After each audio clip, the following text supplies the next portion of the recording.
Rolling Stone magazine called these two brothers the most important vocal duo in rock, and they heavily influenced a long list of musicians of their era, including Bob Dylan, Simon and Garfunkel, and Lennon and McCartney, to name a few. Don and Phil Everly would become famous beginning in 1957 and continued their popularity throughout the 1960s, with songs like Bye Bye Love, Wake Up Little Susie, All I Have to Do Is Dream, and Kathy's Clown. The two brothers would dominate the charts with hits filled with their tight, spot-on harmonies.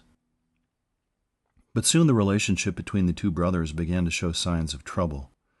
Touring and recording nonstop took its toll on both Don and Phil, and by 1964, both of the Everly brothers were addicted to amphetamines. The two brothers began bickering, and before long they were barely interacting with each other aside from being on stage. By the early 1970s, the younger brother Phil wanted out.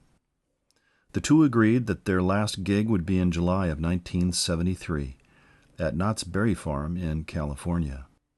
But when the older brother Don showed up on stage drunk, unable to remember lyrics and slurring his speech, Phil had had enough.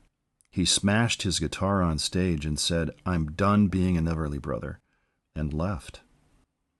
What caused the fights? The brothers repeatedly claimed co-authorship of their music, each recounting the same story. Don Everly started the song, Phil Everly finished it. Eventually, the two would go to court to settle the dispute. And although they did reunite for a short period of time, it was never quite the same.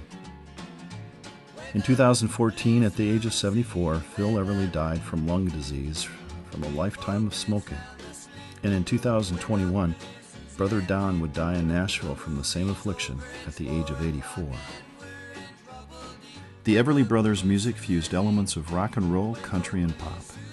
Don once mentioned how even when they didn't agree on anything else, once he and Phil started singing in harmony, it was like they thought with one mind. Visit the Rock and Roll Professor website for more stories, classes, and videos of rock, jazz, blues, and soul.